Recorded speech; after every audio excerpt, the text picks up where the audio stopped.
Caos no metrô. Cortes de cabos impede saída de parte dos trens e passageiros penam para chegar ao trabalho. Morte no Lago Paranoá. Adolescente mergulha perto do deck sul e não consegue voltar. Menor teria bebido antes de nadar no lago. Lula na cadeia. Veja como foram as primeiras 24 horas do ex-presidente em uma cela em Curitiba. Olá, eu sou Renata Dourado e começa agora o Band Cidade, primeira edição.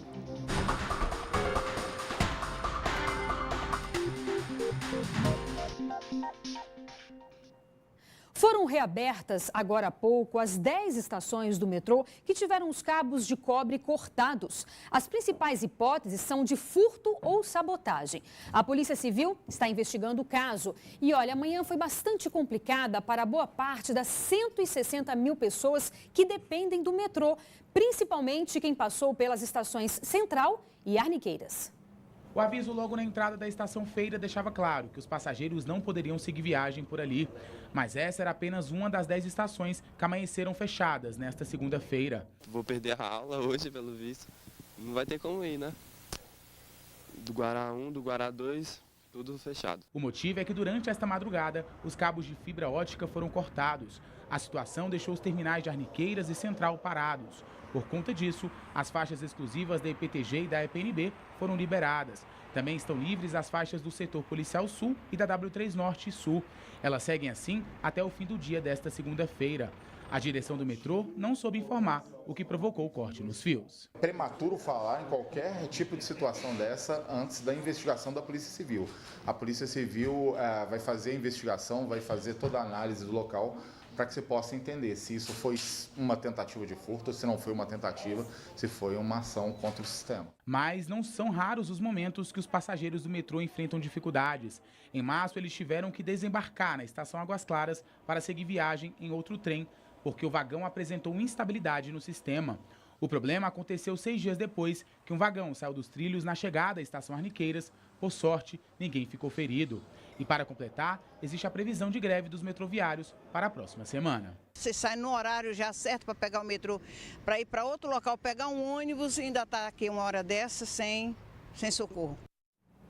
É complicado, né? Aqui com a gente já, Cláudio Humberto, para falar dessas situações. Realmente a população que sofre, que depende do transporte público, tem que passar por essas, infelizmente, por essas situações, né, Cláudio? Exatamente. E o pior, né, Renata, é a nova suspeita de sabotagem no nosso metrô.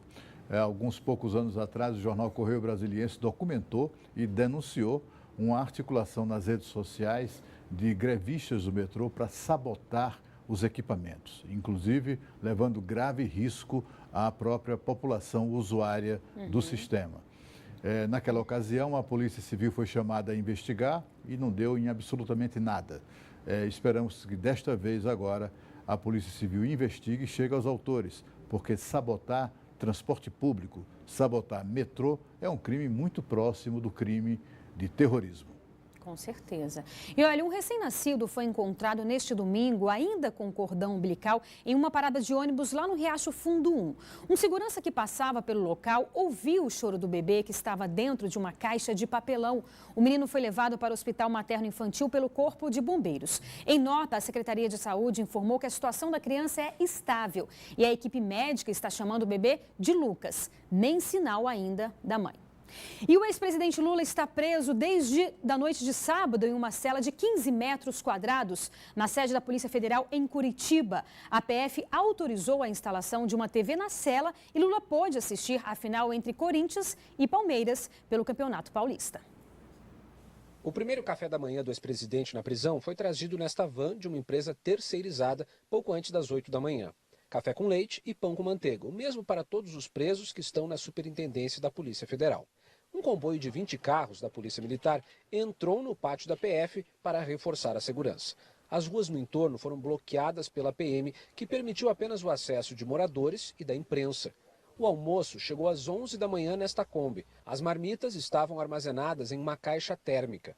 O jantar chegou por volta de 5h30 da tarde. São ao todo 21 marmitas que são trazidas para cá e serão entregues para todas as pessoas que estão presas, inclusive o ex-presidente Lula, né? Isso não muda, todos vão poder comer a mesma coisa.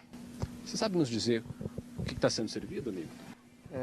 Arroz, feijão, carne assada, legumes e macarrão. Durante a tarde, Lula recebeu a visita do advogado Cristiano Zanin, que estava acompanhado do ex-deputado federal Sigmaringa Seixas, também advogado e amigo pessoal do ex-presidente. O presidente está bem, indignado pela situação, não há motivo jurídico para ele estar preso, mas ele está bem. Pela lei, os advogados têm o direito de conversar com os seus clientes a qualquer momento, mas isso precisa ser combinado com os responsáveis pelo local da prisão, que neste caso é a Superintendência da Polícia Federal.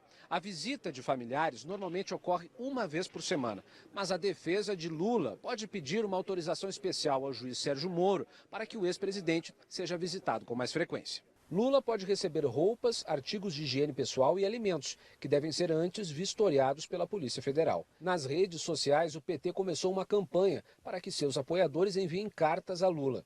No chamado, foi divulgado o endereço da Polícia Federal em Curitiba. Lula está detido no 4º andar, o mais alto do prédio. A janela da cela dele é interna, não tem visão para a rua. No domingo, foi autorizada a instalação de uma televisão no quarto de 15 metros quadrados. O local, que antes era usado como alojamento de agentes da PF, tem uma cama de solteiro, uma mesa e um banheiro com chuveiro de água quente, pia e vaso sanitário.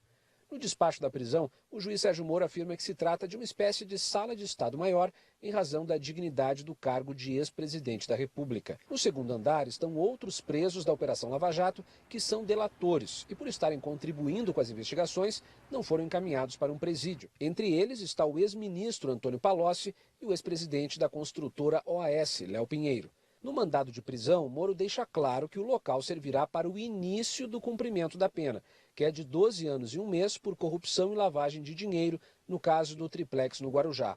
Ainda não está definido para qual penitenciária Lula poderá ser levado. Pois é, como a gente viu aí na reportagem, ele está, né, nessa cela, né, Cláudio, que serviam aí para alojamento de outros policiais, mas não se sabe até quando que ele vai ficar lá também, né? Exatamente. É só o início do cumprimento da pena, né? Ele deve mesmo cumprir a pena numa penitenciária como qualquer outro preso, né? Agora, é preciso observar como essas pessoas, a gente não sabe em que mundo vivem, né? Em que país estão vivendo. O advogado do Lula dizer que não há motivos jurídicos para a prisão do Lula, tanto há que ele está preso, né? Está preso por decisão do juiz Sérgio Moro, da Tribunal Regional Federal da 4ª Região, do Superior Tribunal de Justiça, do Supremo Tribunal Federal, portanto, que viram, é claro, todas essas decisões foram adotadas com base exatamente nos motivos jurídicos para a manutenção, a decretação e manutenção da prisão do ex-presidente. Agora, o que a gente percebe nesse espetáculo todo que se segue à prisão dele é que o ex-presidente está sendo tratado como se fosse um hóspede e não como um preso. Ele está iniciando o cumprimento de pena porque ele foi acusado e condenado por corrupção passiva. Ou seja, a corrupção passiva é aquele agente público que recebe dinheiro, aceita suborno para favorecer alguma empresa fornecedora do governo. Ele também foi condenado por lavagem de dinheiro. Quer dizer, são coisas muito graves. É o primeiro presidente da história do Brasil que está cumprindo pena por crime comum, por haver roubado. Não tem nada de política essa prisão. Portanto, talvez seja melhor até para a própria segurança dos curitibanos que o juiz Sérgio Moro, o quanto antes, remova o presidente para onde ele deve estar mesmo no cumprimento da sua pena, que é uma penitenciária como qualquer outro preso. E olha, após um tumulto entre manifestantes na chegada de Lula, a segurança foi reforçada e o domingo foi de tranquilidade no entorno da sede da Polícia Federal lá em Curitiba. Na frente da Superintendência da Polícia Federal no Paraná, em Curitiba, o dia foi de pouco movimento. Apenas jornalistas, moradores e policiais militares circulavam no entorno. Isso porque a Justiça Estadual atendeu a um pedido feito pela Prefeitura de Curitiba e decretou uma interdição em volta da Polícia Federal. O comando da Polícia Militar disse que negociou para que ninguém faça protestos no local. Enquanto persistir essa situação e vislumbrar-se de que as pessoas estão vindo para cá se manifestar, tanto favoráveis ao ex-presidente quanto contrários a ele, nós temos a obrigação de manter esse isolamento, esse congelamento para veículos e pessoas não autorizadas, diferente de moradores, de funcionários e outros que precisam chegar aqui à Polícia Federal.